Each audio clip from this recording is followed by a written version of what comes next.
मतदार बंधू भगिनींनो,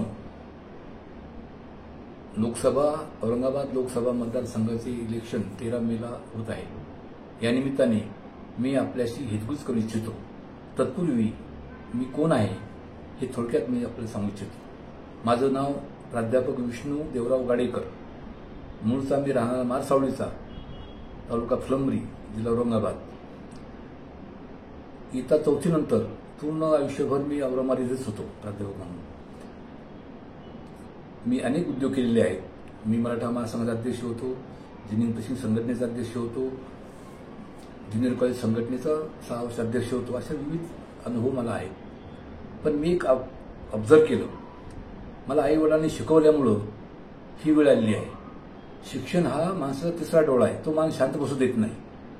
इलेक्शन आल्यामुळं मला तुमच्याशी बोलावं असं मला वाटलं।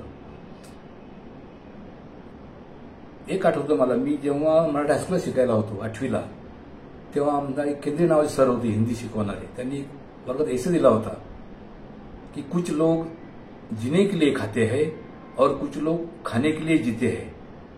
तेव्हापासून मला प्रश्न पडला की माणसाने जगायचं कसं, कशासाठी। आणि याचं उत्तर मला आता अलीकडे सापडलं माझ्या लग्नानंतर की जे.के. जाधव याचं मूर्तिमंत उदाहरण आहे। आता जे.के.ने आतापर्यंत काय काय कामं केलीत, बँक असो, शिक्षण संस्था असो किंवा इतर कामं असो, हे सगळं तुम्हाला माहिती आहे। पण जे.के.चा पूर्व इतिहास म्हणजे माझ्या लग्नापासून मी जे केलं, जे पाहिलं, ते मला तुम्हाला सांगण्याची इच्छा आहे, जे तुम्हाला माहिती नाहीये। हे बघा, माझं लग्न झालं 1975ला। त्यांनी त्यांची बहीण मला दिली, त्याचे फार उपकार माझ्यावर आहे। आणि त्या काळात त्यांनी शिवूरला म्हणजे त्याच्या गावी मुलीसाठी शाळा काढली, संत बहिणाबाई कन्या प्रशाला नावाने। पण गावातील जे बडे धेड असतात त्यांना ते आवडलं नाही की एक गरीबाचं पोरगं शाळा काढतं। जे.के. नोकरीला, शाळा तर काढली, शाळा चांगली चालली वर्षभर, नंतर आंदोलन करून शाळा बंद पाडली। शिक्षिकाला पळवलं, आमच्या मुख्याध्यापिकेला पळवलं। मग शेवटी मी जागा झालो, एकनाथ जागा झाला, एकनाथ म्हणजे जे छोटा भाऊ।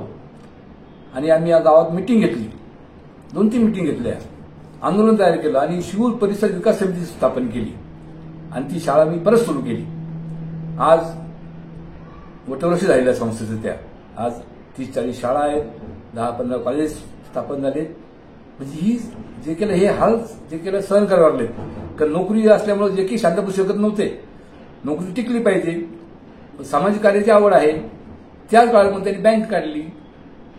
तेव्हा अशा माणसाला किती त्रास होतो आणि आजही तीच परिस्थिती आहे। आज त्यांनी विविध पक्षाकडनं तिकिटाचा प्रयत्न केला, पण दुर्दैवाने तिकीट मिळालं नाही। पण त्यांना शांत बसवलं, त्यांनी अपक्ष फॉर्म भरला आणि मला कळवलं की गाडेकर मी असं उभा राहतोय। मलाही प्रश्न पडला, मित्र आता खरं खोटं बोलण्याचा प्रश्न नाही, मी प्रचार करणार होतो इम्तियाज जलील साहेबांचा। कारण माझ्या मते सध्याचे जे उमेदवार आहेत यात फक्त समर्थ उमेदवार म्हणजे इम्तियाज जलील आणि जे.के. जाधव हे दोघंच आहेत। आता इम्तियाज जलील कसे ग्रेट आहेत याची 2च उदाहरणं तुम्हाला सांगतो। जानोर रोडवरील दूध शेजारील जागा जी एका प्रतिष्ठानाला दिली गेली होती, त्या संदर्भात त्यांनी PIL दाखल केलं आणि तिथे आता हॉस्पिटल तयार होत आहे। हे मोठं समाजकार्य इम्तियाज जलीलने केलेलं आहे।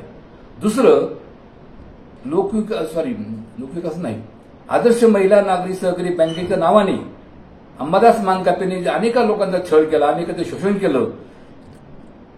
ते आंदोलन मी सुरू केलं, पण मी पडलो शिक्षक माणूस। जलील साहेबांनी ते हाती घेतलं आणि नावारूपाला आणलं। फार मोठं पुण्याचं काम त्यांनी केलं। अनेकांची आता डिपॉझिट त्यांनी त्याला परत मिळतील, बँक बुडलेलीच आहे। म्हणून माझ्या मते इम्तियाज जलील फार समर्थ उमेदवार आहे। पण आता त्याची एक टर्म संपलेली आहे, त्याचा तुल्यबळ किंबहुना त्यापेक्षा जास्त शिकलेला, जास्त अनुभव जास्त असलेला जे.के. जाधव उमेदवार आहे। आता योगायोगाने ते माझे शालक आहेत, मिसेसचे भाऊ आहेत, हा आणखी प्लस पॉईंट माझ्यासाठी आहे। परंतु त्याचा सगळा इतिहास जर पाहिला, जे.के. हा खऱ्या अर्थाने महर्षी माणूस आहे। मी कोण ईश्वर सोडून वरून ईश्वर फक्त तुम्हाला बुद्धी देईल, मला बुद्धी देईल की हे करा, की आपण मी माझ्या बुद्धीने काम करतोय, कृपया माझ्या सोबत राहा आणि जे.के.ला एक संधी द्या।